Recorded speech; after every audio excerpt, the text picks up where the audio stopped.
I call the member for Menzies. Thank you, Madam Speaker. And I rise tonight to speak on the National Gambling Reform Bill 2012. Can I say that from the outset the Coalition acknowledges that gambling is a major problem for some Australians, and that's why we on this side of the House support measures that will effectively tackle problem gambling and help to address and prevent gambling addiction. But any response to gambling problems must recognise that many Australians gamble responsibly. Indeed, the majority of Australians who have a gamble, whether it's on the poker machines or go to a casino or a club or have a wager at the races, gamble responsibly.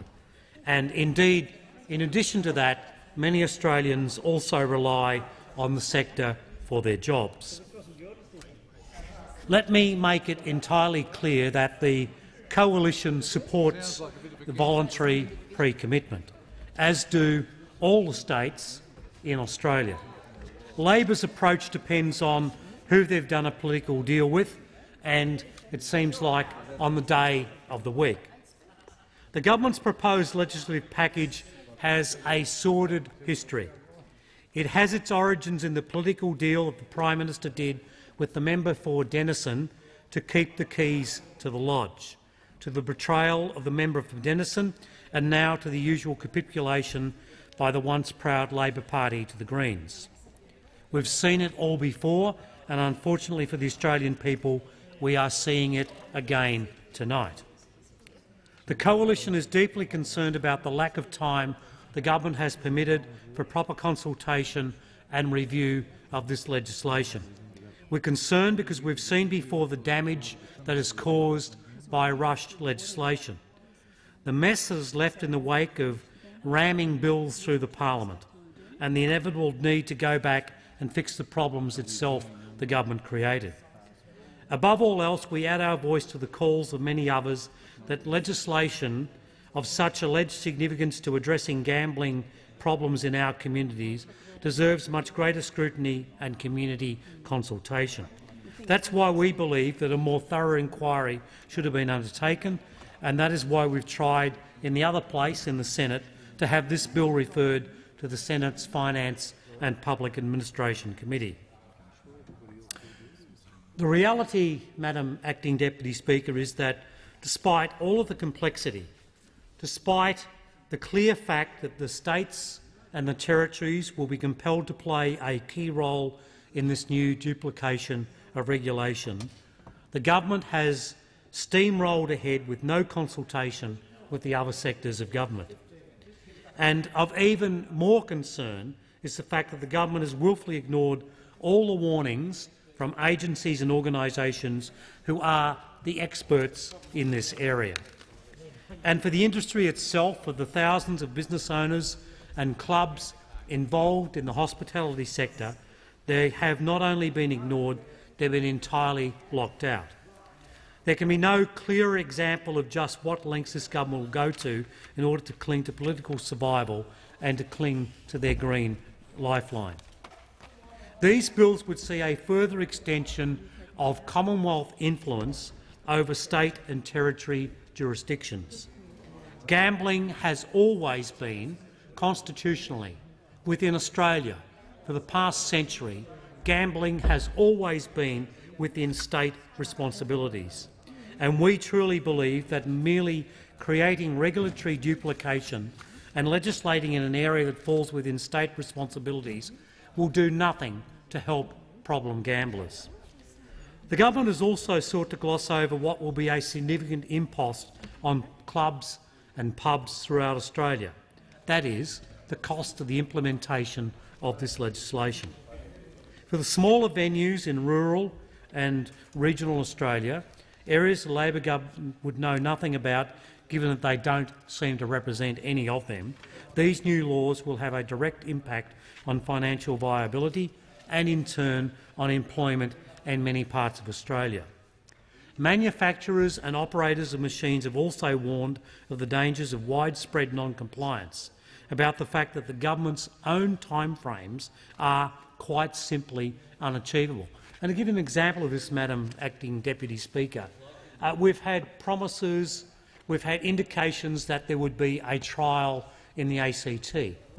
Well, from the very outset, the trial in the ACT has been problematic. Why? Because, first of all, the clubs in the ACT haven't signed up and hadn't signed up to a trial because the government hadn't come to the party in terms of actually providing the detail about what that trial would involve.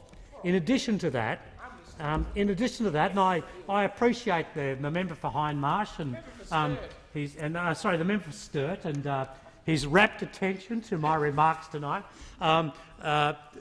The trial in the ACT, if I can come back to the subject, the industry here has been warning for months that this was simply unachievable in the time frame that was being proposed by the government.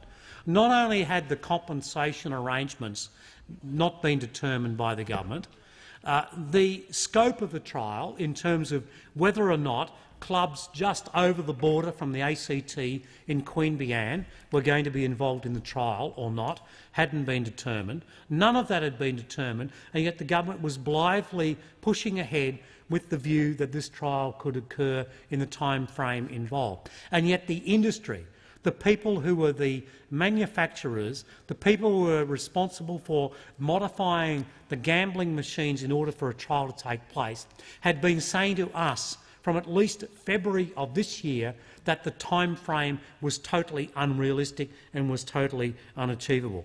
So this is a government that said, oh, we're going to do this, but in fact the reality is that the implementation was certainly unachievable.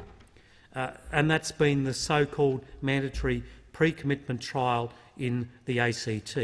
It's been a case of wishful thinking at the best on the part of the government and something which has simply been unable to be delivered.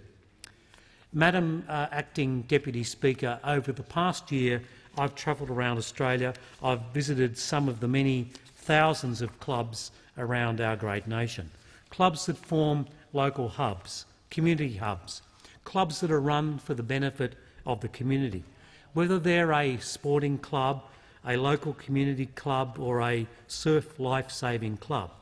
They fund important programs, important activities, local sports and youth events. They fund community initiatives and they provide critical philanthropic support to causes we all know too well.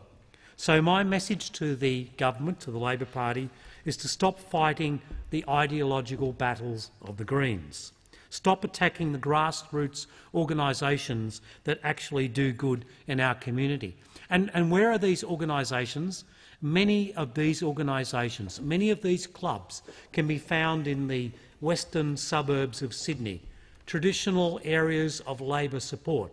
They can be found on the north coast and the mid-coast and the south coast of New South Wales, traditional areas of Labor support. They can be found in the outer suburban areas and the regional areas of Queensland, traditional Labor support, and yet this is a party so driven by the Greens that they are implementing legislation that the Greens want rather than respecting the wishes and the desires and indeed the contribution of their local communities that have traditionally been the supporters of the Labor Party throughout Australia.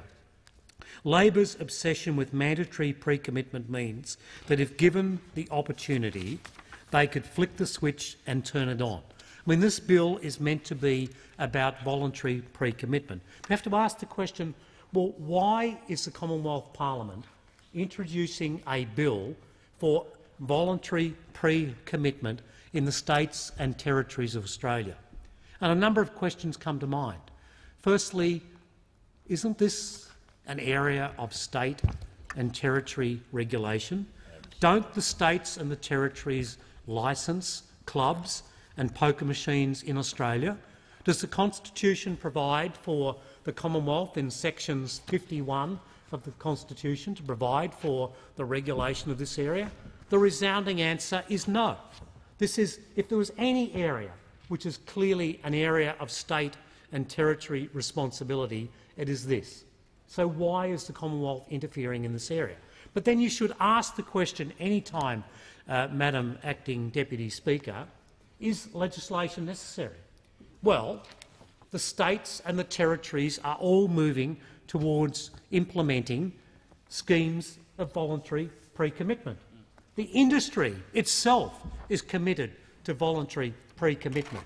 So the very object of this bill, the very purpose of this legislation, namely to introduce voluntary pre-commitment, is already the subject of the proposals and the movement in the states, the territories and the industry itself. So why do we need the Commonwealth in an area which is not its legislative responsibility, not its constitutional domain, to move into voluntary pre-commitment when the states and the territories and the industry are doing it? A good question. I mean, if legislation is being proposed, then there should be a threshold test. Why do we need this legislation? And I can understand the argument from a Commonwealth perspective that we should introduce legislation if the states are failing to do it. But this is not the case. The states are doing it. The industry is doing it. So why do we need this? Well, the answer is quite obvious. This is a political deal with the Greens in order to continue to prop up a government, a minority government, that has always relied from day one on a number of members sitting over there in the crossbenches. It relied on Andrew Wilkie, the member for Denison, who did a deal with this government, with the Prime Minister who stands at this dispatch box every day, in order to prop up her place in the lodge after the last election. And as soon as she thought that she didn't need Andrew Wilkie, the member for Denison, to prop up that arrangement, she cut him loose. And I have to say to the member for Denison, where is the honour, where is the purpose in what you're supporting here, when in fact she cut you loose, and now what are you doing? Scrambling to make a position that the Prime Minister doesn't even herself believe. The reality is that tackling gambling requires a measured response that doesn't just look at poker machines like this legislation, but tackles the underlying problem of gambling addiction throughout this nation. Fundamentally, gambling can only be tackled, problem gambling can only be tackled by providing problem gamblers with counselling and support services. The Coalition is committed to addressing problem gambling, but Labor itself seems to be obsessed with fighting ideological battles on behalf of the Greens, who continue to prop them up in government. Duplicating regulation and legislating within state and territory responsibilities does nothing to help problem gamblers, and that's why the Coalition will oppose this bill.